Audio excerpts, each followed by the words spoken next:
Boa noite, pessoal. Aqui é Eduardo Escudeiro trazendo mais um vídeo do meu projeto Game Shop. Esse aqui é um projeto de estudo que eu estou desenvolvendo, onde o back-end é feito em Java com o Spring Boot, o banco de dados é o MySQL e o front-end feito com HTML, CSS e JavaScript, tá bom? Começando aqui pelo back-end, o que que nós temos? Nós temos o pacote API, né? Dentro dele temos o pacote config, produto e usuário, por enquanto. No pacote config temos a classe course configuration para liberar o IP do meu front-end para fazer os métodos get, post, put, delete, entre outras coisas. Beleza? Depois nós temos o pacote produto, que dentro dele tem controller e models, o controller produto com os seus métodos, certo? Mapeamento para a barra produto, todos com response entity para retornar também ali dar um retorno melhor de acordo com o protocolo HTTP, né? Nesse caso aqui o método findProduct ele está aproveitando a anotação pageAbleDefault para fazer uma ordenação por nome e um tamanho de 10 itens por página, né? Então ele cria o pagination. Depois eu tenho o método post, que é um transactional, e através de um request body, ou seja, ele vai receber um JSON e no corpo do JSON vai vir o que ele precisa. Ele vai fazer o cadastro do produto, o registration product. Eu crio então aqui eu estou usando aquela interface, vamos dizer assim, o nosso record product registration data, que ele é o cara que eu falei que esse aqui, ó, ele é um record apenas para receber os dados que vem do banco ou que vem do input, e é ele que vai me fornecer aqui os dados para criar o meu produto ou o meu usuário lá na frente. E aí eu instancio então um objeto do tipo product, já com com a nova sintaxe do Java, onde para em alguns casos, em vez de eu colocar product igual new product, eu posso colocar o var para instanciar a referência e o próprio Java faz a auto-inferência do tipo desse objeto. Uso o meu repository, então eu tenho aqui a interface repository com o método findAllByStatusTrue para trazer apenas os produtos que o status seja true. E por que o status seja true? Porque aqui no banco nós criamos uma coluna tanto para produto quanto para usuário, chamada status, onde ela pode receber um booleano do tipo 1 ou 0, true ou false, para que a gente faça a exclusão lógica de um produto ou de um usuário. Ou seja, eu não vou excluir de fato um usuário ou um produto. Eu vou inativá-lo e quando eu quiser reativar esse cara, eu não perdi todos os dados dele. Eu simplesmente vou lá e reativo esse produto ou esse usuário. Beleza? Voltando aqui então, ele vai buscar apenas os produtos e lá na frente os usuários ativos no nosso select, no nosso get da nossa API. Tá? Então, beleza. Ele cria o produto, busca ali. Aqui, ele cria o produto, pega os dados da Product Registration Data e salva no banco. Eu tenho aqui o put, que, perdão, ele vai fazer um update, ele vai atualizar o nosso produto. Novamente ele vai usar o Product Registration Data, só que agora ele vai receber um ID no Request Buddy dentro do JSON. Ele vai receber o ID do produto e a garganta está ruim. E aí ele vai instanciar um objeto do tipo produto, guardar o produto daquele ID, vai usar o método informationUpdate, passando os dados que recebeu e depois vai retornar aqui o que foi que ele atualizou. Esse método está dentro da entidade ProductDTO, onde eu tenho aqui o que eu vou estar recebendo e as validações que eu preciso fazer. De nome não pode estar nulo, valor não pode estar nulo para o produto. Aqui eu já consigo ver no ProductDTO que eu tenho também um método para ativar e desativar, quer dizer, inativar e ativar o produto, trocando o status dele para false ou true.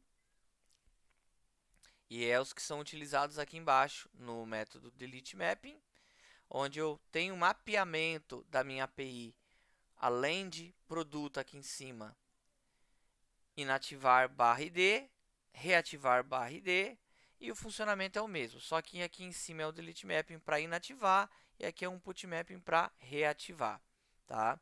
Aqui dentro ele está instanciando um objeto do tipo produto com base naquele ID que ele recebeu, aqui ele recebe o ID pela URL, e aí ele usa o método inativar ou o método ativar e retorna o resultado. Essa é a API de produto, tá? Fechando o pacote aqui de produto, é o mesmo raciocínio para o usuário, tá? Eu tenho o controller usuário, eu vou fechar todos as tabs aqui. Então, eu tenho o controller de usuário, mapeando para /user, instanciando o meu repository para trabalhar com banco de dados e instanciando um encoder. Por quê? Porque eu vou criptografar a senha. Essa informação, ela vem lá do API Application, onde eu tenho aqui um bin, que é uma configuração para ser utilizada dentro da minha API, que vai estar encriptando a minha senha. Beleza? Voltando para cá, então, instancio esse objeto para poder fazer a criptografia da senha que o usuário utilizar. Tem o getMapping para pesquisar o usuário, find user, né? Novamente vai retornar os usuários ali, mesmo esquema do produto. Tem o post para cadastrar, mesmo esquema também. Tenho o inativar e o reativar, mesmo esquema. E tem aqui um validar senha, se eu quiser validar a senha, um check password, tá? Para ver se aquela senha é válida ou não, mas nós não estamos utilizando essa parte ainda, tá? Vai ser utilizado na parte de autenticação. Basicamente é isso aqui. Utilizamos migrations para criar as tabelas no banco, então estamos utilizando aqui a ideia de migrations do Spring, onde toda interação no banco de criar tabela, alterar a tabela, será feita dentro da própria API, dentro do próprio back-end. Eu vou criar uma migration, um arquivo.sql, e quando eu iniciar a API, ele já vai verificar, é um arquivo novo, vai lá no banco e vai fazer uma nova implementação, criando ou alterando a tabela e assim por diante. Tá bom? Isso aqui é o nosso back-end. O banco de dados, como eu já mostrei, é MySQL, né? Então ele tem as tabelas Flyway, que é para controlar as migrations, onde se eu consultar aqui, eu tenho as duas migrations, criou a tabela produto e a tabela usuário, eu mantenho um versionamento do meu banco de dados, ele está na versão 2. Eu tenho a tabela produto com os produtos, eu tenho a tabela usuário com os usuários e as senhas criptografadas, certo? Esse aqui não está criptografado, eu fiz um insert via banco ele não faz a criptografia, porque quem faz isso daqui para mim é o back-end Java, certo? Por fim, vamos para o nosso front-end. Nosso front-end, nós temos o cadastro produto e o cadastro usuário. Em HTML, CSS, JavaScript, simplesinho, para apenas conectar com a API. E o código deles está aqui. Deixa eu fechar tudo isso daqui. Eu tenho, então, uma pasta Assets, onde dentro dela eu tenho CSS, e-mails e JS. Dentro de CSS, os arquivos de estilização da página de produto e de usuário. Em JS eu tenho o JS da página de cadastro de produto e de cadastro de usuário. Dentro de images eu tenho as imagens de fundo e do logo. E aqui eu tenho, se eu fechar aqui de novo, eu tenho o meu formulário de cadastro de produto e o meu formulário de cadastro de usuário, certo? Vamos agora ver isso na prática funcionando. Eu vou iniciar aqui o meu back-end, tá?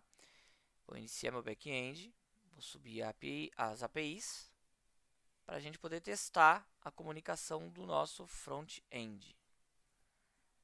Beleza, a API está rodando, que é esse API Application que inicia. Vamos lá no nosso front-end. e vamos primeiro cadastrar um produto. Vou cadastrar um jogo aqui, um jogo Pinball. Nem sei se Pinball é com... acho que é com N. Pinball. E o valor desse Pinball vai ser R$20. Então, cadastrar. Ele enviou o nosso JSON, passou lá pelo front-end, foi para o back-end. Vamos consultar aqui no Postman para ver se o produto está cadastrado, o Pinball, o jogo. Então, eu tenho aqui os jogos, vamos ver se está na ordem. Ele está trazendo por ordem, ó, Pinball. E está trazendo porque o status dele é True. Se eu vir aqui no banco e selecionar, eu tenho aqui o jogo Pinball 20 True. Se eu vir aqui no Postman e tentar inativar esse produto, o ID dele é o 13. Vou inativar o produto ID 13. E agora eu vou consultar. Ainda não montei a tela de consulta.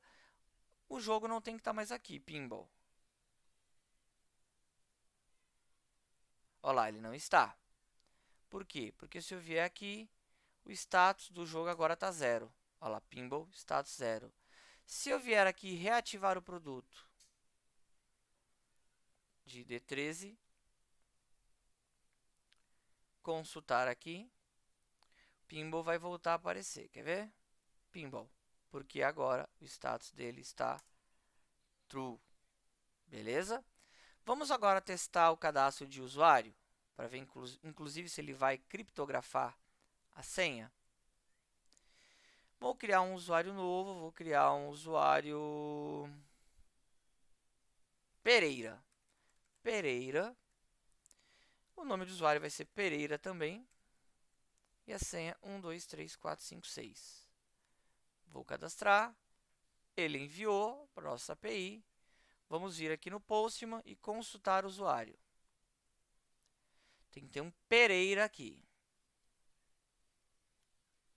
Pereira, usuário Pereira, nome Pereira, usuário Pereira e a senha criptografada status igual true. Vamos ver no banco. Usuário Pereira, Pereira e a senha criptografada status 1, mesmo esquema.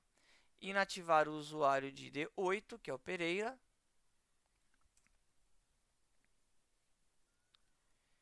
Se a gente consultar agora o usuário, o Pereira não vai vir. Ela não veio. Reativar agora o usuário de ID8. True. Se nós consultarmos agora, Pereira aparecerá. Pereira está aqui. Beleza? Então, nossa API está funcionando. Vou mostrar uma coisa aqui que a gente não se atentou, que são esses retornos. Se eu cadastrar um novo usuário, vou cadastrar por aqui, tá? Vou criar aqui um usuário LinkedIn.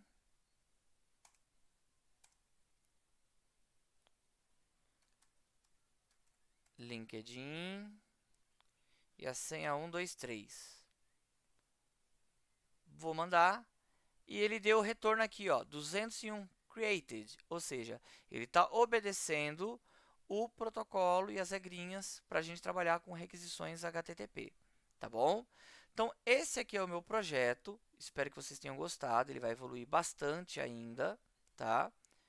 E é isso aí, até a próxima evolução do meu projeto, beleza? Falou, valeu!